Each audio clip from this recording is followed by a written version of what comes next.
are energy bills, but this is the number that we all take notice of. But what do these numbers actually mean? And if we understand them, could we make those numbers even smaller? Well, we're going to find out, and welcome to the Everything Electric Show.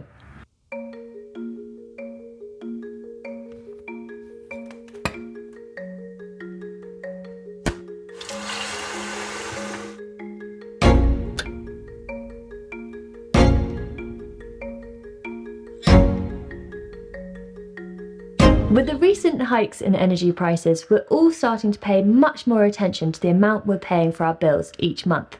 And with heating and hot water typically accounting for the majority of the costs, we wanted to make a dedicated episode about this topic. But until this recent hike, I'm sure, like me, you didn't really pay that much attention, other than this just being another bill that just had to be paid. Well, today we're going to try and understand those numbers, try and see what small adjustments we can make about how and when we use energy, and other ways that we can try and reduce that amount that we're paying each month. If you like Everything Electric, then you will love our 6 live shows being held around the world in 2023, starting with Sydney in Australia on March the 11th and 12th. But it's really important for people to understand their energy bills, and they can know how much energy they're using and potentially how much they can save by monitoring their energy use.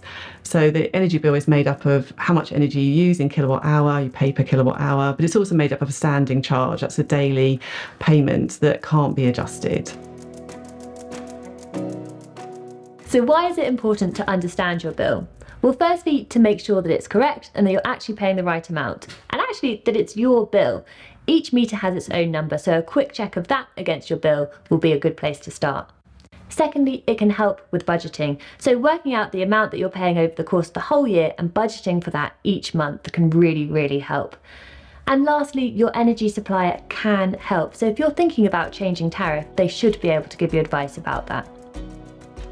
So how does energy get measured and charged? Well, let's start with electricity. This gets measured in kilowatt hours. But what are kilowatt hours? It's a measure of how much energy you're using in a 1 hour period. A kilowatt is a universal standard for measuring electricity. 1 kilowatt equals 1,000 watts. As you'd expect, the more kilowatt hours you use, the more you will pay. Here's an example. Let's imagine in a home there could be 5 light bulbs. Each bulb is a 100-watt bulb, and they're left on for 1 hour. That would be 500 watts, or 5 times 100 watts, or 0.5 kilowatt hours of energy usage. With average electricity costs at 34p per kilowatt hour in October 2022, if these lights were left on overnight or when at work for the day, let's say 10 hours, that would cost 10 hours times 0.5 kilowatts times 34p equals £1.70.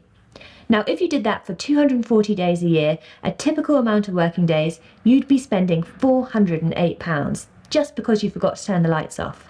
And then on top of that, there is the standing charge. This is the ongoing flat fee for the energy to be supplied to your property. And don't forget, energy is charged based on demand, and that can vary depending on where you live, what type of tariff you're on, your meter, or even the time of day. So these are just indicative prices and might vary for specific scenarios. There's a lot of information contained in the bill, but the key pieces of information that you need to check is that the meter number on the bill matches the meter number on your meter for gas and electric. Check the date range, it follows on from the previous bill. Check the number of kilowatt hours against what you've used on the meter and what the bill is reflecting. And finally, check the standing charge, that it applies to the number of days that the bill applies to. With all the appliances and technology in our homes, it's really easy to see where energy costs can really start to add up. I spoke to a colleague who's married with 3 teenage children, and we crunched the numbers in his home to see where energy is being used.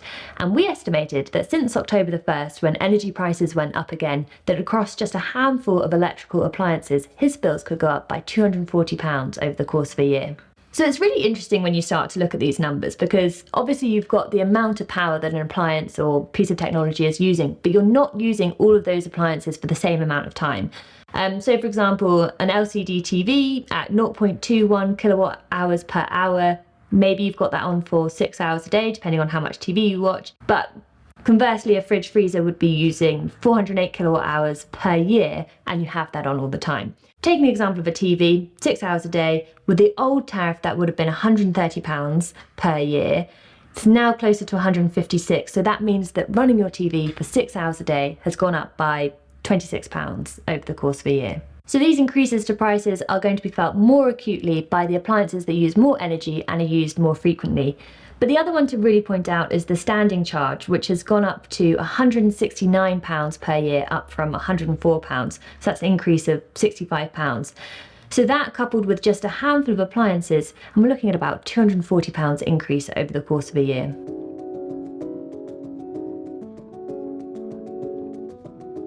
I think it's a good time to talk about the price cap. Now, there's been a lot about this in the news recently, and also a lot of confusion as to what this actually means. But in brief, the cap is set by Ofgem, the government energy regulator, and is the cap that they put on energy companies for how much they can charge per unit of energy. And really importantly, it is not a cap on the maximum your bill can be. So when you hear in the news that the average bill could be £3,000, that isn't the maximum that your bill could be. That's the average for all homes across the UK. But the important thing to remember is that energy prices have gone up, so the more you use, the more you will get charged, and the best thing that you can do is to reduce your overall consumption.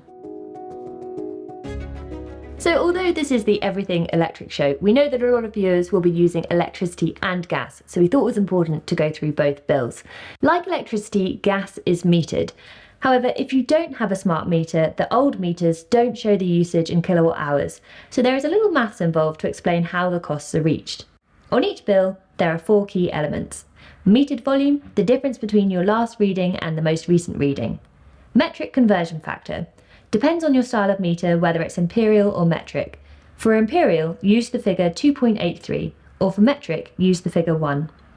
Daily calorific value. This is a measurement of the energy in a volume unit of gas, which is a cubic meter. This is measured by energy suppliers on a daily basis, and the figure sits between a value of 37.5 and 43. For this example, we'll assume the higher number. And finally, the volume correction figure, which is 1.02264, all divided by 3.6.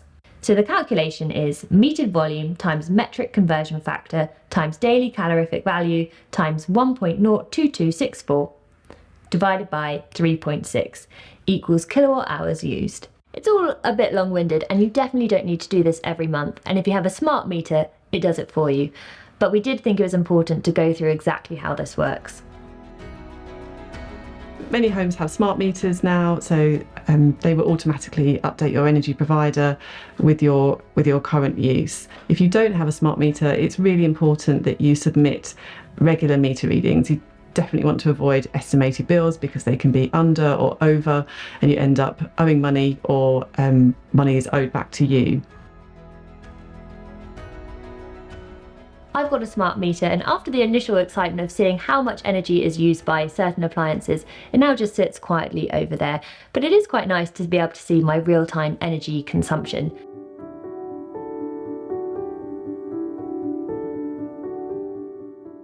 Well, there's a lot of advice out there for how to reduce your energy consumption, but it's really important to focus on the things that make the biggest difference. So the first thing would be, and we've all heard it, turning down your thermostat, but it really does work. It saves about £117 for every 1 degree that you turn it down. So turn it down 2 degrees, £234. The second intervention you can make is to time when the boiler comes on. So perhaps 2 hours in the morning, 4 or 5 hours in the evening, really just when you're home. And that's been found to save about £130 over leaving the boiler on for long and low periods.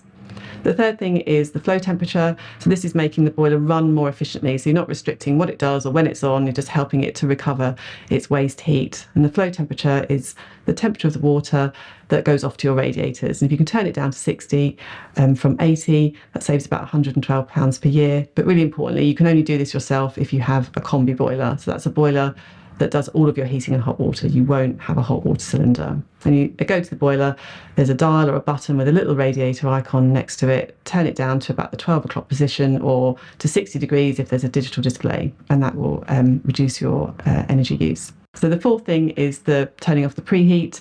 That's a function whereby the boiler will fire every hour or so to keep a little bit of water in the boiler hot. and it's designed to reduce the time it takes to get to your taps, but actually it's usually left on all the time, day and night, using lots of energy. So you can turn that off on boilers that have it, usually a combi boiler as well. And the fifth thing applies to everybody, just turning down your radiator valves. So setting them to about the number 3 is about 21 degrees, very roughly, so probably in line with your thermostat. And upstairs, you can set them slightly lower, about 2.5, and that will save you around £70 per year. So a really common question that we get asked is whether we should heat one room with an electric radiator or heat the whole house with gas.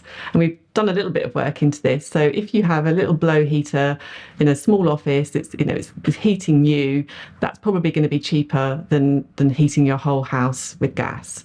If you have perhaps a 1 or 2 kilowatt oil-filled electric radiator, it's probably going to cost about the same as heating your whole house with gas. And I think what you have to be really mindful of is damp and mould. So just heating that room at the same price as heating your whole house with gas will put the rest of the house at risk of damp and mould build-up. So the really positive thing about electric radiators is that they are helping you to decarbonise your heating system in a small way. So moving to electricity with a green tariff, a much lower carbon footprint than running your gas boiler. But because gas is a third of the price of electric, it still costs more to do. And then there's really small things that you can do to reduce your energy demand, like insulating your loft and also draft proofing.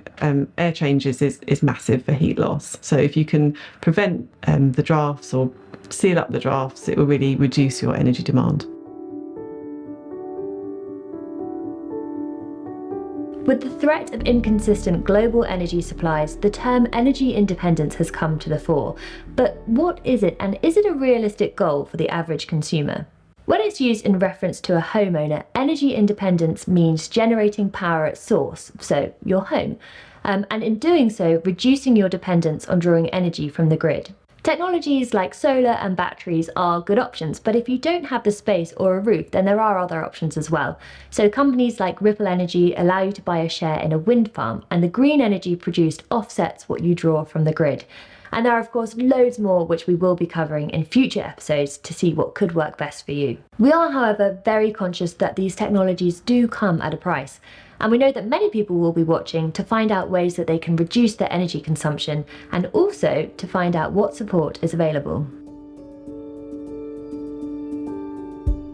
There's lots of help out there for households that are struggling. So they can start with the government's Help for Households dedicated website, which explains all of the support available through the government, and also some energy saving measures that they can make themselves. They can also approach other organisations. So the Citizens Advice Bureau is really geared up to help people through the cost of living crisis. And there's also a number of charities such as Step Change and Age UK. We hope that you have found this episode useful and informative to better understand your energy bill and find out all the ways that you can reduce your energy consumption.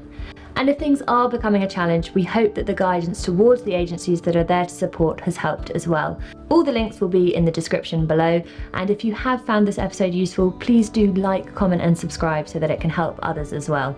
And as always, if you have been, thanks for watching.